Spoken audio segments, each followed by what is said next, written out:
Hi everyone, welcome to our session on using Google Plus to build your professional learning network.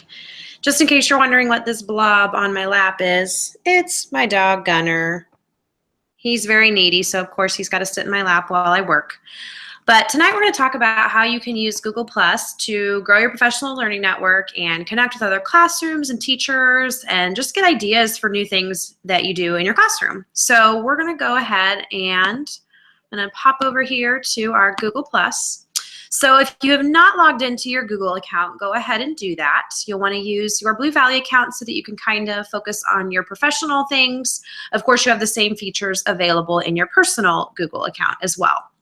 So once you're signed into your account, if you haven't navigated to the Google Plus page, you can do so by clicking on the app launcher at the top and selecting the Google Plus, and that will take you to this home page so that you can take a look at what it has to offer.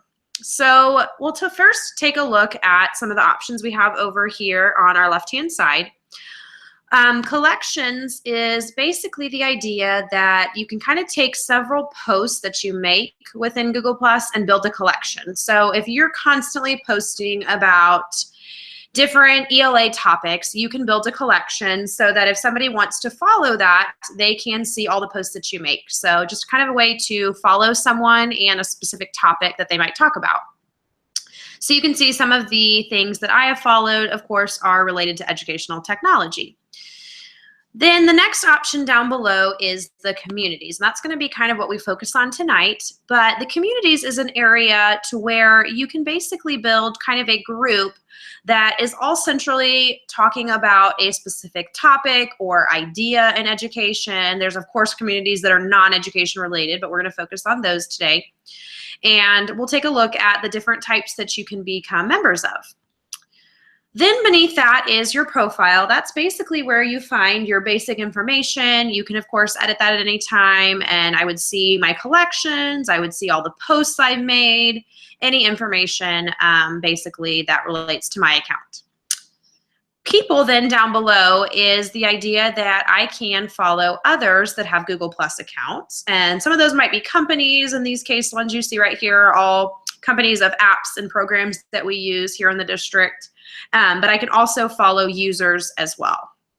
And again, once you start connecting with people through the communities, you might decide to follow them so that you can easily communicate with them, especially if they're not a part of the school district. Any notifications you receive through your Google Plus account will show up under here. And again, these will come from all of your collections, your communities, or followers that you have will pop up right here for you. So I'm going to go ahead and go back to the communities because, again, that's going to be what we focus on tonight. And so you can take a look. Right now, I am showing you communities that I am a member of. And so underneath here are going to be listed any groups that I've joined. What I always look for when I'm looking at a different community is how many members it has. I think it's really helpful to see the larger community, the more information you're going to receive from that. Sometimes it is nice to have smaller groups if you're collaborating on a specific project. Maybe within the district, your teams decide to create some smaller communities, or you're building that you can kind of connect and have a place to communicate through. For those of you who have ever used Edmodo before, it's kind of like having groups, and several other, Facebook groups and other social media sites have similar features as well. So up at the top here, if I click on the For You, that's always going to show some recommended possible communities that it finds that you might want to join. Now, what you'll notice is right off the bat, it is, of course, recommending things that really don't have any relationship to something that I'd be interested in. I would probably never skydive, but sounds fun. I don't know that that's a community for me. So you may find things in here that really aren't your cup of tea. Otherwise, you can kind of scroll through and look to see if there's any that spark your interest. So if you did find a community, so for example, I like this using iOS devices in education, I can go ahead and click on that community. It's going to kind of show me what it has to offer. And so I like to sometimes scroll through the first couple of posts to see, is this really a topic that I'm interested in? Because sometimes it may not be what you thought it was. So I'm going to kind of just scroll through and see what this has to offer. And after seeing some of them, you know, ISTE's a conference I attended, I think this really might be a good community for me. So I'm going to go ahead and join. And there's usually a join button in green over here. Some communities will allow you instant access and they don't have any approval, while others may say request, and then somebody who owns this community would have to approve your membership. Usually I find it doesn't take but maybe 24 hours to hear back from different communities, and then you'd be joined once they approved. So now that I'm a part of this community, let's take a look at some of the posts over here. So when I look at someone's post, I can see who the user is that created it. I can decide if that's somebody I want to follow. I can add them and they would appear then under my followers or people I follow. I can also decide to kind of like this post. That's kind of what the +1 means. It's very similar to like on Facebook or on Twitter. You know, we can heart it and things like that. I can also share this post. So if I find that this is something that I want to post on my Google Plus page, or I can even post in other locations. So if I want to post this in a Facebook group I have or on Twitter, I can do that as well. You also have the ability to copy the link to the post. So if you wanted to copy that link and maybe email it to a teammate of yours or someone who you think might be interested, then you can do that too. Up here, at the top, you'll notice if for some reason there was someone in the group that I was just, you know, not enjoying the things that they were posting, I can always hit these 3 dots and mute them so that I wouldn't have to see that post or that person's posts. I can also, within the community, add something to it. So if I found an article that I thought would be really helpful to the members of this group, I can go ahead and click on the top option and I can type my post. I can add any photos, add links, any images that I want to, and then post it directly to this group. So that's a good way to begin communicating with other members in the group if you'd like. Another thing to remember is each community has its own settings that you can turn it on and adjust. So once you're in the community, these 3 dots here at the top show our preferences. And this is really how much information do we want to receive from this community, maybe through our email. So the managing of posts in the home stream, typically I leave that on standard. It's not really needed to adjust, but you can if you'd like to less or more. The sorting of posts, again, I typically leave that what it defaults to. But here at the bottom is if this was a group that I know that I really want to stay on top of and see what's happening in it, and I know that if I just leave it in my Google Plus, I'll forget to go check it, then I can turn on this notifications, and that will allow me to receive an email every time somebody new posts in this group. And so anytime I can turn that off if I'm receiving too many emails and adjust that there. So again, that was just these 3 dots here at the top and under your preferences. So this is just one community. If I go back up here and I navigate back to look at different communities, I can, again, decide to search a topic. So if I hit the search bar up here, I'm going to search for Google Drive.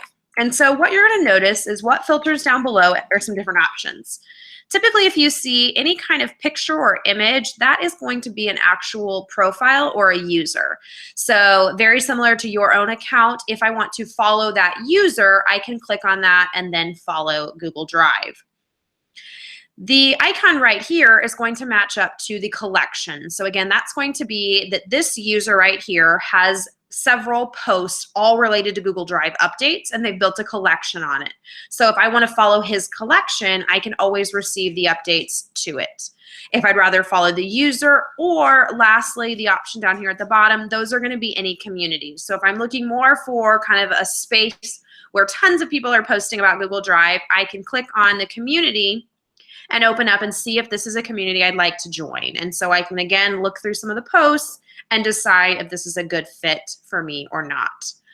So you can also search within that direct community if you're looking for something specific, which is nice, or continue to go on and look for additional options. So say I want to learn more about Google Photos. I can do the same search, and this time I want to follow Google Photos, so I can click on that, and again, I can decide to follow that so that I have kind of anything that they update or post about in my feed as well. So once I joined several communities that I like, when I click on my home, I'm going to see kind of all that information filter in. The nice thing is it always shows me which community this is a part of. So here in the green, this is a part of the Connected Classrooms Workshop community. If I scroll down, I can see this one's a part of the Google Suite community, and so forth. So it basically just kind of building your own home feed of the things that you're interested in, the topics. So I really like, after I join a community, is to meet people and kind of connect with them. So again, if I start following them, I'm going to get their information and stay up to date on their topics. It's a great way to start building connections. I did a lot of, when I was in the classroom, Skype video calls or using Google Hangout video calls to connect and do different things. And again, really breaking down the walls and giving your students an opportunity to have some real authentic learning and collaborate with other people. So this was just a basic overview of some of the different features of Google+. Again, communities is probably the one area that I spend most of my time joining and connecting with. So here are some of the communities that I'm a part of. Obviously, most of the ones you're going to see here are going to be related to educational technology, because of course that is what I love. But there are tons out there that you can join and connect with. If you're looking for a specific one and just aren't sure, definitely reach out to me. I look at these all the time, and I find great teachers who are looking to connect with other classrooms. So if you're just having trouble getting started, let me know. I'm really easy to reach, Jillian Bush, gbush@bluevalleyk12.org, and I can help you get started. So I hope you enjoyed learning about Google+ and the ways you can begin to build your professional learning network. Have a great night.